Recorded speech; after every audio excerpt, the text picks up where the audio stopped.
Welcome to the James Rice Show, a humorous, entertaining, and sometimes thought-provoking look at teaching and studying abroad. Join the conversation as James guides you through his experiences and provides insights into how to improve your English and how to improve your teaching of English. And now, here's the man you've been waiting for, James Rice. Coming up on this week's episode, how an Afghan refugee met the President of the United States.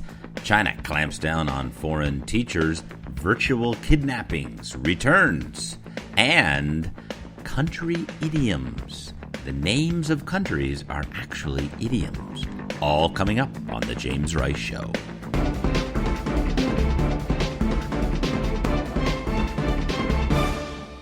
Hello, my students and fellow educators out there. Welcome to this week's episode of The James Rice Show. I am James, broadcasting from Toronto, Canada, with our lovely producer Stephanie on board, watching over things for us here today.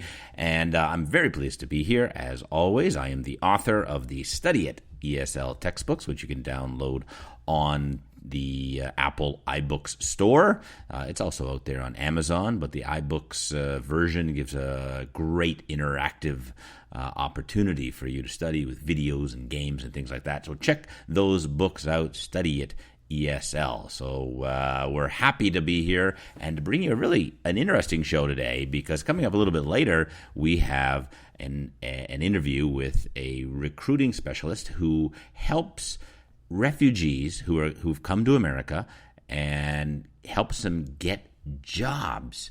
And one of them, it was from Afghanistan, and he met the President of the United States. And our interviewee this week, Luke Keller, helped him to meet the President of the United States. He was a wood carver from Afghanistan. So we're going to hear that story. It's quite fascinating, and learn a little bit more about what Luke does to help refugees in America. So that's coming up a little bit later. We also have Idiom of the Week coming up as well, and we've got some fascinating stuff there. But first, a couple of things we want to talk about. One is scams against international students.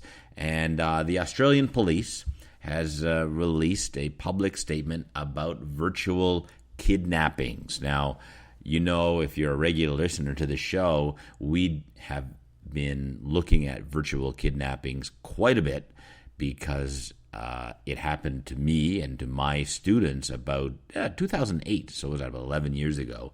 And I've been following virtual kidnappings all around the world, and it's hit Australia, and the Australian government has put out a warning it tends to be Asian students that get involved in these sort of scams, but it could be anybody, as we have shown on the James Rice Show in past episodes, where it has hit U.S. students as well. And even, it even happens to Canadian citizens here when you go through some of these scams that the bad guys are doing. So, of course, we're talking about virtual kidnapping, where they're calling you and telling you that somebody has been kidnapped and you have to pay a certain amount of money. Usually they're calling the parents, and they've upset the families at home, and they try to get money from the parents. But Australia is also saying there's 3 other scams.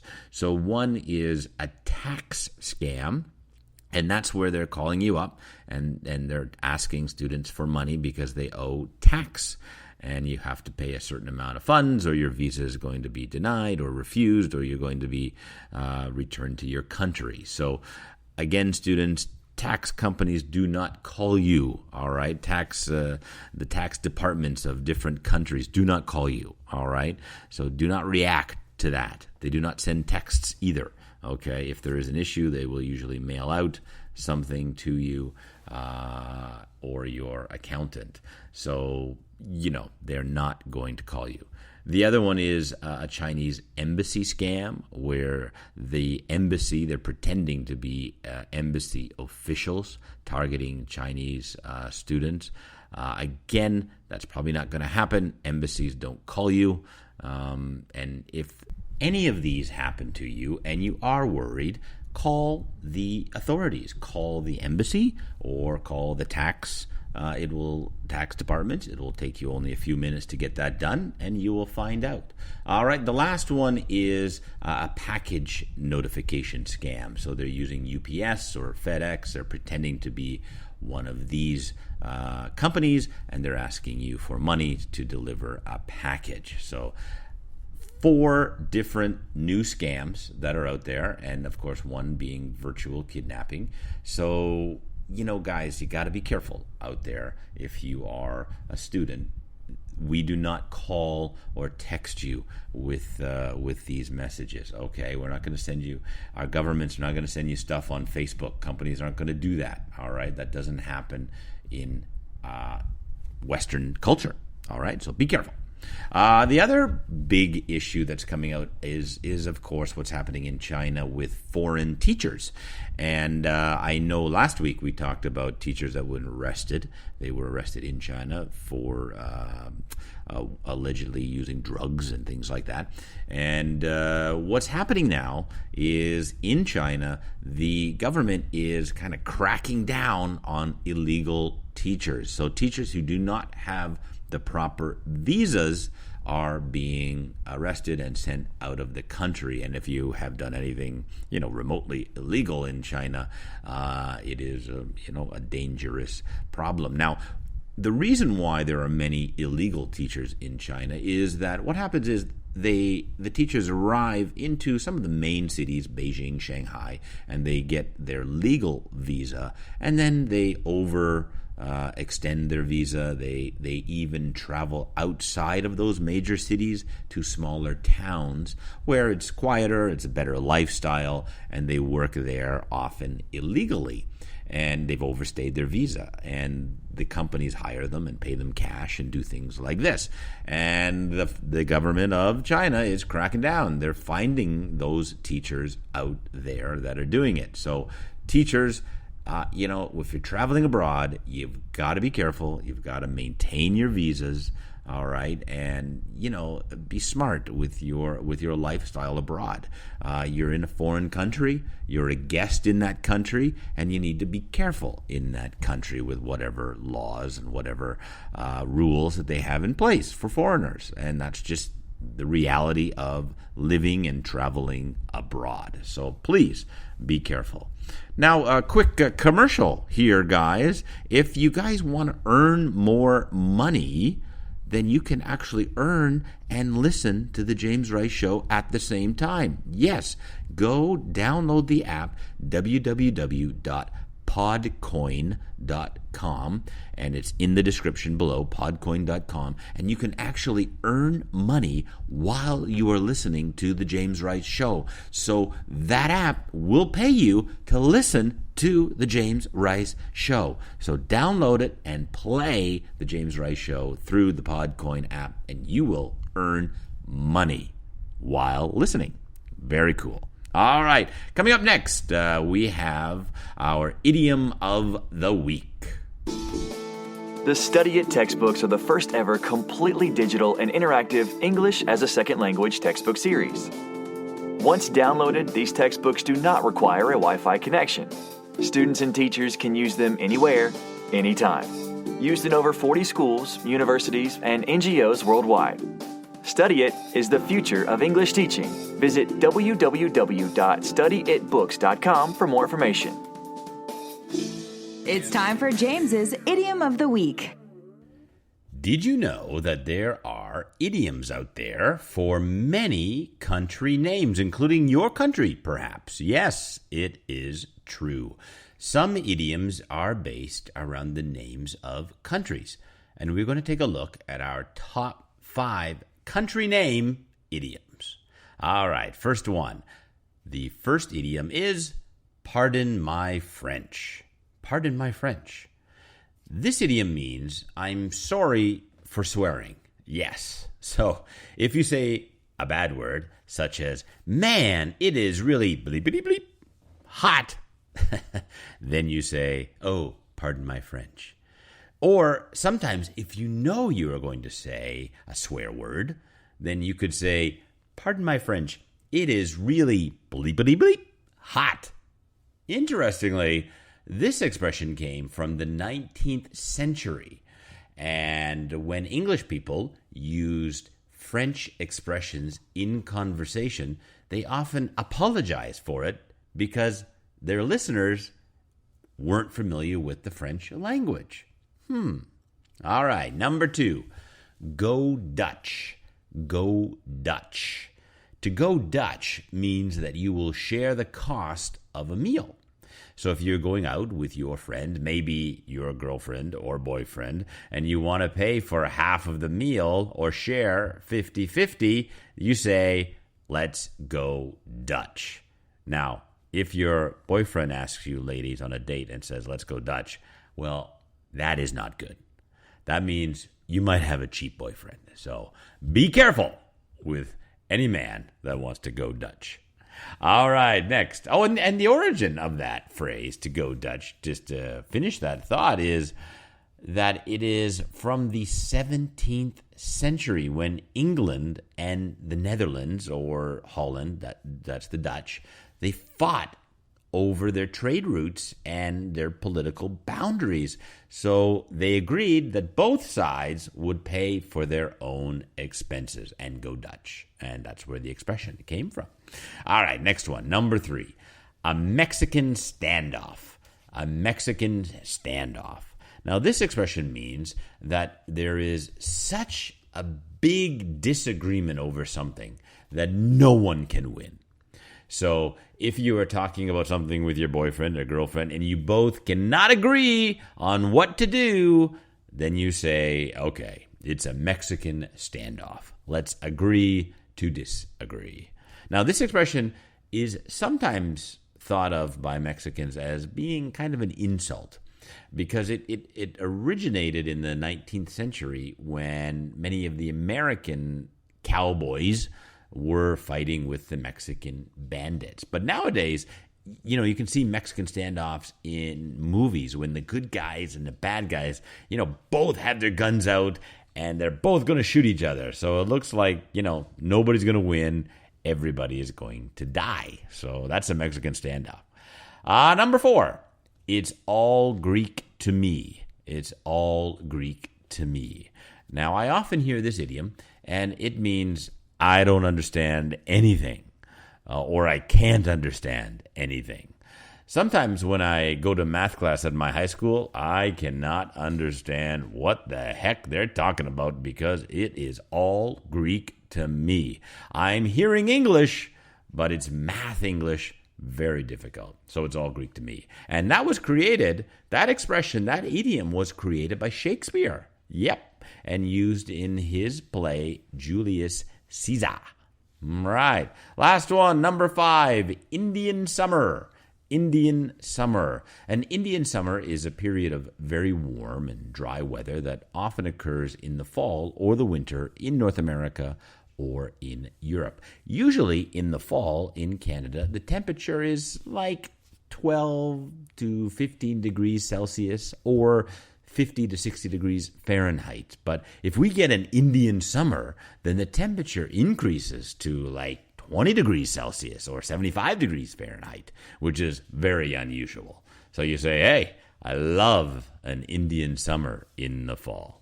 So I hope you never have to go Dutch on a date, because that may create a Mexican standoff where you may have to, pardon my French, say some really bad things to your date. And that is the idiom of the week. Have you subscribed to James's newsletter? When you subscribe, you will receive a free Study It ESL textbook. Visit www.thejamesriceshow.com for more information and join today. I'm very pleased to welcome Luke Keller from Amplio Recruiting. He is the president of Amplio Recruiting and is based in Atlanta, and they have offices in Dallas, Houston, and Raleigh. Welcome to the show, Luke. Thank you so much, James. Thanks for having me. Yeah, and could you tell us a little bit about your company? Absolutely. So the company is called Amplio Recruiting.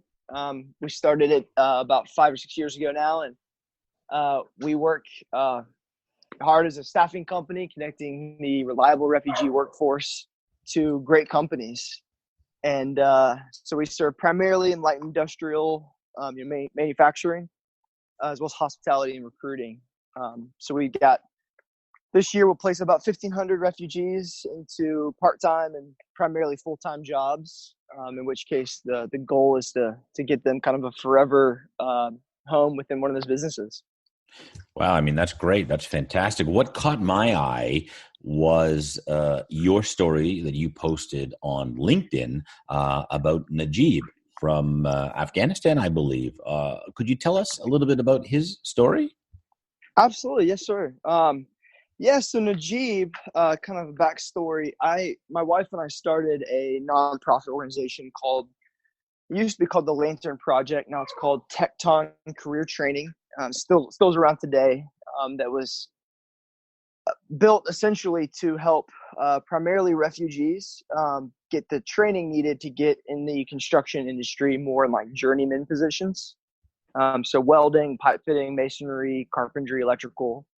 And we've shifted a little bit of our focus. Now we do a little bit more specific, trades that are just higher paying and a little bit more specialized. So we do facilities maintenance, which is like apartment maintenance, as well as welding still.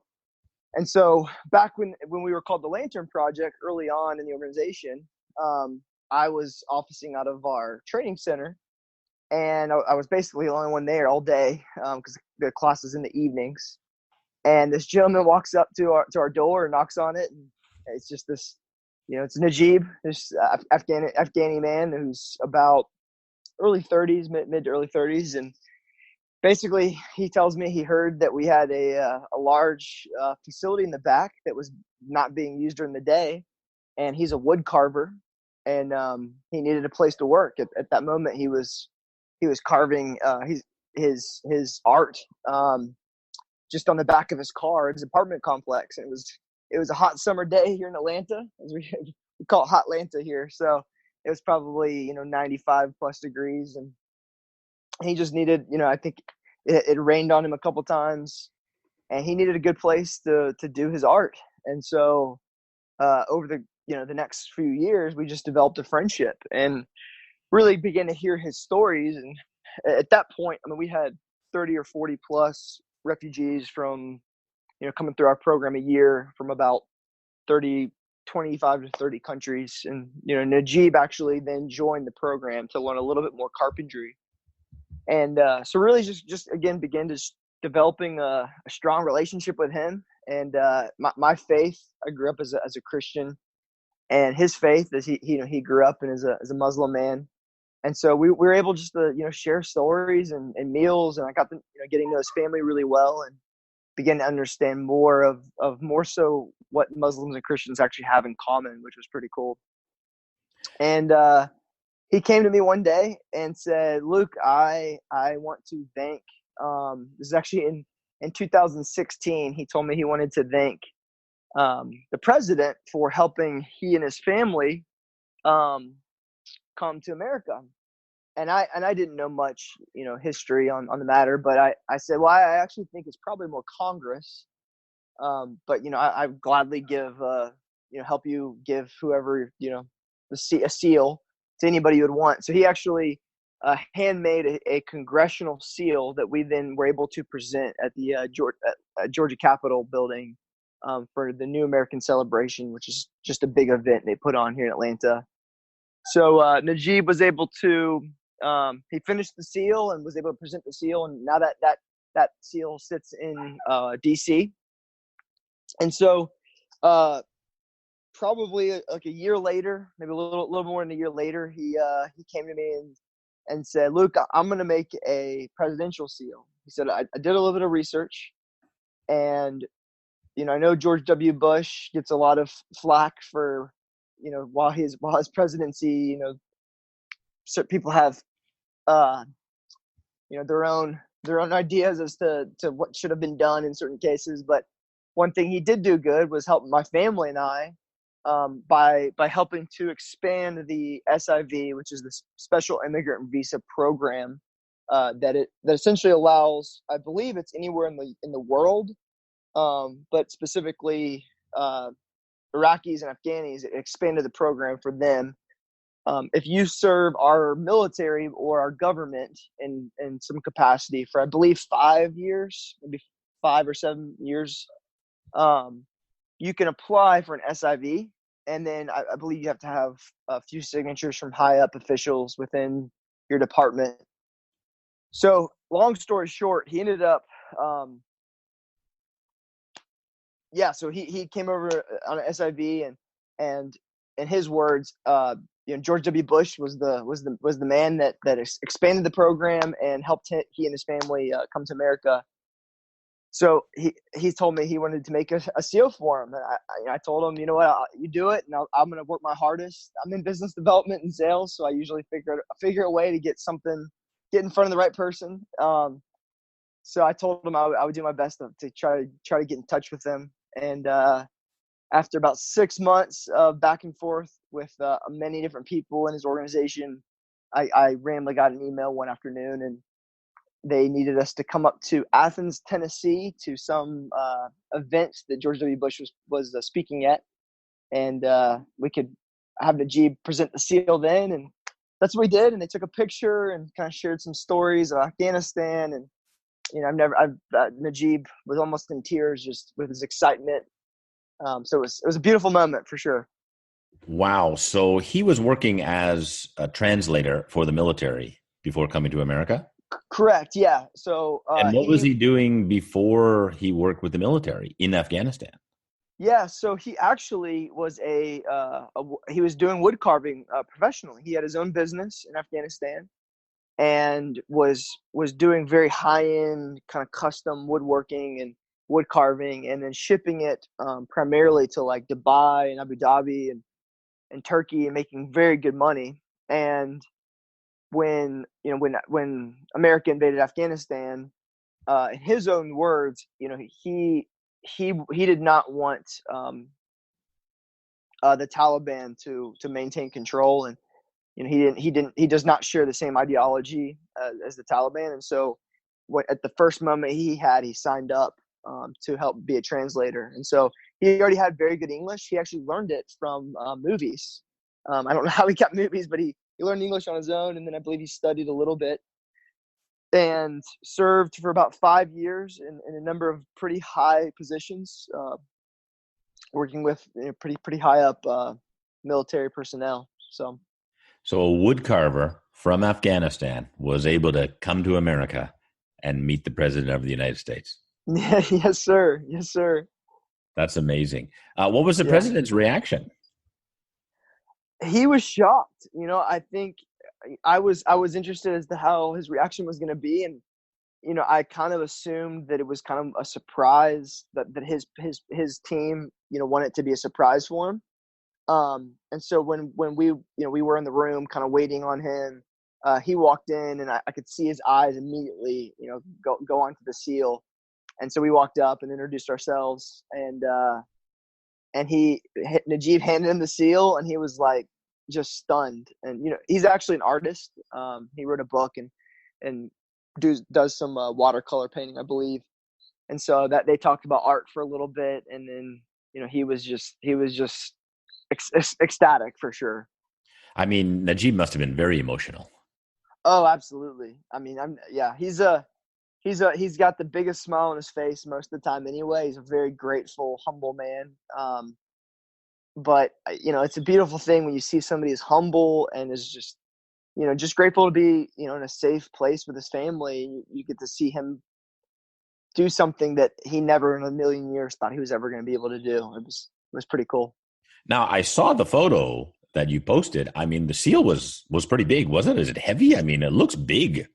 Yeah, actually, it's pretty big. It's probably, oh gosh, if I had to guess, maybe a meter in diameter. So it's 3 feet or so. It's pretty decent size, and then it weighs maybe, I don't know, 40, 50 pounds. I think he made it a solid like mahogany or something. Wow. I mean, it looked Very, heavy. It looked big. Yeah, I was wondering. yeah. And actually, originally when I had reached out to uh, President Bush's team, they told me just to ship the seal to his office in Dallas, and I looked up the shipping cost, and it was going to be a few $1,000s. Wow. And Yeah. so that's when I told them, you know what, I think I'll wait until we have a moment. Maybe he can present it, to President Bush. And I'm so glad that we waited because, the reaction's been really, really neat. We posted on social media thinking, this is a good time to do this. Obviously with kind of the current situation for refugees in the U.S. and a lot of really positive feedback. So it's been good. Yeah, no doubt. And I think when I listened to your story and Najib's story, one of the things that really struck me was when you met Najib, you took the time to hear his story. Yeah. Yeah. And I think that's what is not happening. People are not listening, perhaps, these days to what people are saying. And you Yeah. you Yeah. took that time to hear him. How does Yeah, that make you absolutely. feel? Yeah. I come from a family that's very conservative, conservative Christian family, but we are, and I'm sure most of your listeners coming from Canada probably hear that and automatically think that we're all Trump supporters and that that we don't want we want to build a wall and keep people out. That's just not the case. We thoroughly believe we need to love our neighbors and even more than ourselves, and that we even morally, that there's so much that refugees offer, and they deserve our help. And there's more refugees now than ever in the history, and so we have a responsibility, as a society that is stable and safe compared to the rest of the world. We have a responsibility to help those in need, and Yeah, and obviously, you yeah, and your company, you're definitely, putting yourself out there to help a small number of refugees, of course, but in a big way, obviously. And where are the people coming from that you are working with? What are the countries? so most of our employees have been here for 2+ years, usually three, 2 to 3 years. Um, so they were on the previous waves where refugees we were still accepting 100,000 plus refugees a year. Um, and so you can really if you look at the global scale of just the geopolitical world, um, you can kind of figure where even just most of them are coming from. So Congo is the DRC, the Democratic Republic of Congo, is the number one place that people are leaving and escaping from still in the world. And so I believe that's still the highest number that the U.S. has accepted the last 5 years or so. So mainly DRC, but we've got people from Liberia and Ethiopia and Eritrea and Burma, Bhutan, Nepal. I mean, your kind of Southeast Asian countries. Not so many Latin American countries, just because I think that process is just it's very skewed, and just that whole part of immigration is very broken for the U.S. And so I like to see more people who obviously have a huge need. In fact, my business partner is spending the next 3 weeks in Colombia, spending time one-on-one with Venezuelan refugees, actually. Yeah, no doubt, no doubt. Now, what are some of the transitional problems that you are finding that your employers and employees both are having in terms of working in America and in a new culture? Yeah, it's a great question. We've seen it all. um, I think the main part, if I had to really diagnose it, the main thing is just simple things that usually take just one conversation to fix. So for example, in most of the countries in the world, especially in the developing world, time is a little bit more flexible, I should say. And so, if we tell somebody that they need to be there at 8 a.m., showing up at 8:05, you and I would probably think, you're late, you're 5 minutes late. But in most cultures, you're actually still pretty early if you're within like almost an hour of a window of time. And so that's one of the things we have to really try to fix culturally, is help them to understand that they need to show up early. Early is actually on time in America. And that's one of them. Little things like hygiene. Even we've had complaints by some of our clients where in a hot, as you can imagine, a hot warehouse, with people who still maybe are not used to showering every day, or wearing deodorant, and they can get hot and sweaty, and it can get pretty rank in there. And so having to be very delicate in the way we approach that, helping them to understand, like, you need to shower every day. And if you need help, we can purchase deodorant and soaps for you. That's one that we never really thought we never really thought in advance that would happen. But even like little things like cars, transportation, in Atlanta specifically, public transportation is not great. And so sometimes we have to kind of intervene and figure out how to partner people in cars, just because not everybody can afford a car, of course. And how about their emotional state? I mean, do you have issues where they can't function perhaps in companies where they need more emotional support? Yeah, it's a great question. I think one of the things, so my business partner and I did not come from staffing. So I had no experience at all before this in staffing. I'd started some companies, but that's I'm somewhat of an entrepreneur, but I definitely had no experience. And so what we spent some time really understanding the state of staffing in America. And oftentimes a lot of staffing companies, we use the phrase warm bodies to describe their people. And that really broke our hearts, because it was this understanding that we've gotten very complacent with treating people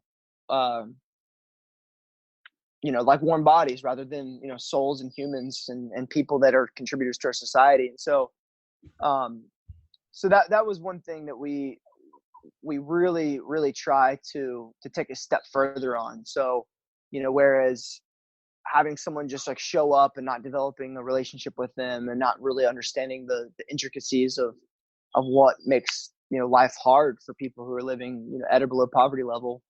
And so we really developed relationships. And so knowing that oftentimes there are some difficult situations that we come across, and usually try to go at those straight ahead. But we do have really great partners. And so we partner with, like, for example, here in Atlanta, Center for Victims of Torture.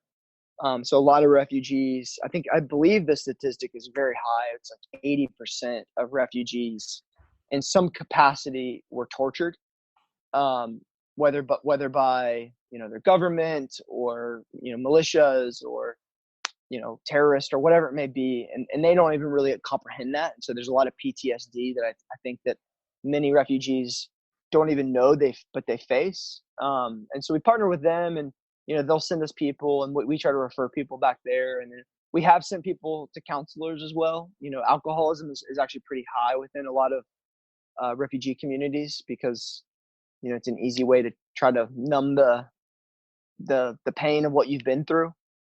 So I don't know if that answered your question well or not, but yeah, I mean, does your company or the staffing, the employers that hire the refugees, do they provide support services? No, I mean, we definitely, we're trying. I guess at the end of the day, we really just try to be the best thing we can be is somebody who steps in to help refugees get connected to great jobs. And so where we tried early on to kind of be everything, there's a lot of amazing organizations out there already, very large ones, like, for example, the Center for Victims of Torture. There's a lot of free counseling services locally. So you help to direct them to those services? Absolutely. Yeah. Most of them have counselors that they might even get through like the resettlement agency they work with. Like I know the IRC, International Rescue Committee, does a lot of amazing work outside of just resettling people. So Now, how about the salary and their um, quality of life? I mean, how working in the staffing and with your company and working in the various companies that you're sending them out to, how is that improving their life? I mean, are they buying homes? Are they able to afford, better things in their life, cars and things like that? absolutely, yeah. I mean, that's been a fun thing, even internally on our team. We practice what we preach. So of our 12 staff members, um, nearly all of them are refugees. So we've got a gentleman from Afghanistan who does payroll for us. His name's Sana. He was able, to with a stable job to buy his first home. That's a beautiful home in a very safe area. We've got a lady from Iraq named Zena. She's our database manager. Um, and yeah, she bought a car early on working with us. I mean, we had Bethlehem, one of our recruiters. She's from Ethiopia. She was able to buy her first home. So that's beautiful being able to see that. And then, the reality is that most of the jobs that we're able to serve in staffing are going to be, we focus primarily, I mean, not primarily, almost exclusively on living wage, which even living wage in the state of Georgia is still $10 an hour. And frankly, I don't know many people that can live off of $10 per hour. But that's a good job for a lot of people. A lot of people, that's sometimes the best they can do. And so one of the things we try to focus on is getting as wide a variety of job opportunities for people to meet them where they're at in life. And so some people we have on payroll, team members we have on payroll, they might be a single mom and they can only work on third shift. And they don't have a car, so they've got to walk to work. Well, we've got a job that pays right at $10 an hour. That's pretty perfect for her, and that might be the only opportunity she'll face. But we're always, I mean, one of our goals very early on was always working hard to try to find more and more opportunities for upward mobility for our employees, because that is one of the aspects of the refugee community. I mean, it's not that even on our team, it's not that we hired these, Sana and Bethlehem and Zena and Yanton because because we just wanted to give them a handout, they're just because they're refugees. No, it's because they have college degrees and backgrounds running entire businesses. And, Zena's got masters from Iraq, and it's, their education and their experiences are just valuable to our society. And, oftentimes we'll overlook that because, that degree doesn't necessarily translate, literally, and also, to our working situation. Right, right. Now, maybe you could tell a little bit about living wage versus minimum wage. Yeah. So minimum wage, and I don't know exactly what it looks like for you guys up north, but minimum wage is state by state. And I think minimum wage in the state of Georgia is still like less than $8 per hour. Right. And we're always way above that. Living wage is, I believe that's again, that's kind of state by state, but that's kind of dictated more on like an economic scale. So it's assuming, your affordability of housing versus, just living expenses. What do you need to make to have a living wage? And then even then, oftentimes, living wage kind of assumes you're gonna take a lot of public benefits. So food stamps, Medicaid, Medicare, lower affordable housing, kind of stuff. So that's what we're always really focused on. How can we get as much above living wage as possible? Because we want to really see a thriving wage, right? Now, if someone is listening out there who may be interested in reaching out to you, how do they get in contact, and what is the process? Do they need to submit resumes or interviews, or what do they need to do? Yeah, absolutely. So they can give me a call, or email me. My email is luke@ampliorecruiting.com. You can look me up on LinkedIn. I guess I can give you my cell phone number, right, on this? Well, we'll post your website up on Okay, the perfect. in the description down below. So the best would be to contact you by email. Yeah, by email, or even they can actually even go through the website. So just go to our website, ampliorecruiting.com, and depending on what city you're in, what you're looking for, you can reach out through that, and we'll do our best to help connect you. And we're constantly getting better and better opportunities. I mean, we've got a company that just reached out that's based in Nebraska, that actually is owned by a man that's from Bangladesh who is a refugee himself, came at 17 years old, but wants to hire refugees for very, very great salary positions, and he's going to pay to relocate them and put them in housing. And he really wants to help people, which is a lot of fun. You see a lot of people kind of take up arms and really wanting to help. Yeah, well, that's fantastic. I'm very happy to hear these amazing stories about what is happening out there and the great things that you're doing, and the fact that there are people out there listening and helping refugees who, as you say, we need to hear their stories and we need to give them a hand up, not necessarily a hand out. And you're doing it, Luke. So congratulations. Thank you so much, James. I appreciate your kind words. Thank you so much for coming on the show. Thank you for having me.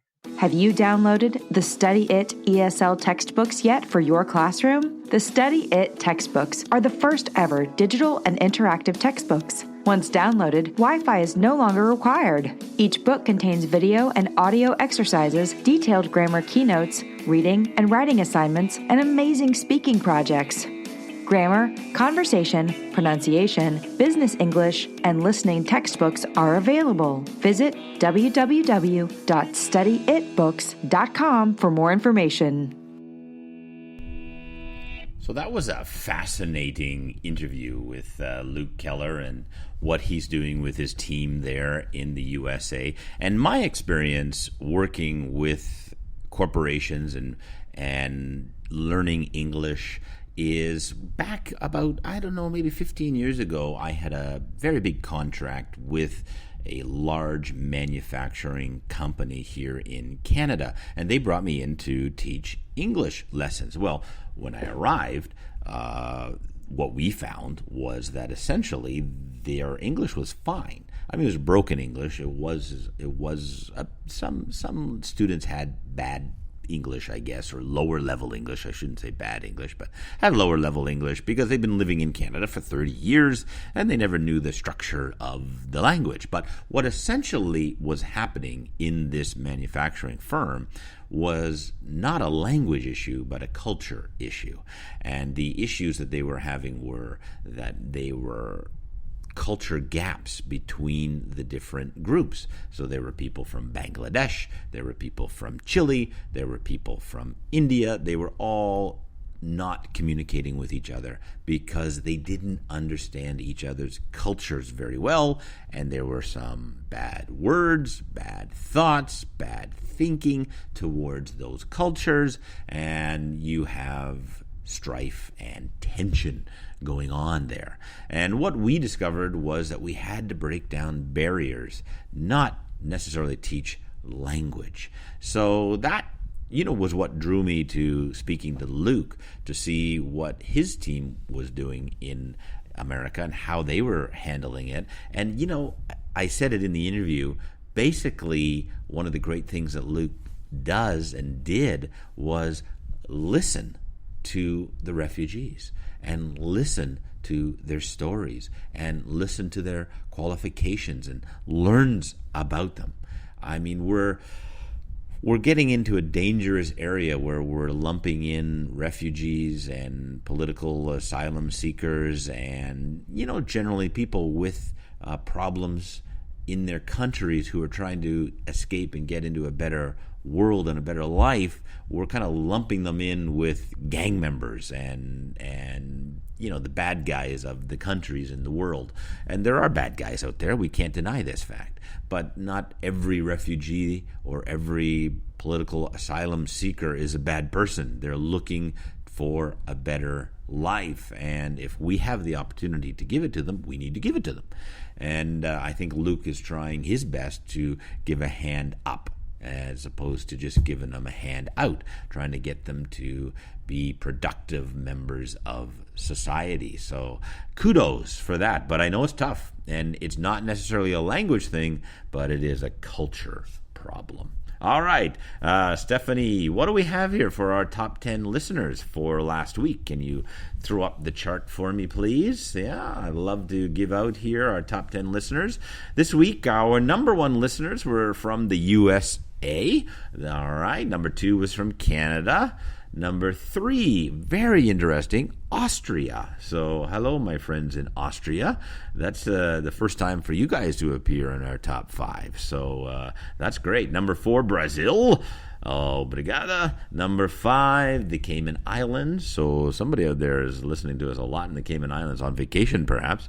Number 6, Mexico. Number 7, Japan. Number 8, Vietnam. Number 9, Switzerland. And number 10, Ireland. Yes. Hello, my Irish friends. Great to have you guys on board. So thank you guys, as always, for your continued support of the James Rice Show. Don't forget to follow us on Instagram and Facebook. Instagram, Connect with James. Facebook, James Rice Show. And we look forward to coming to broadcast more episodes with you each week. It's a lot of fun to put these together for you. And we have some great interviews coming up in August. So thank you guys, as always, for listening. And remember, be crazy. Thanks for listening to The James Rice Show. Don't forget to subscribe to our newsletter and send us your questions or comments at www.thejamesriceshow.com.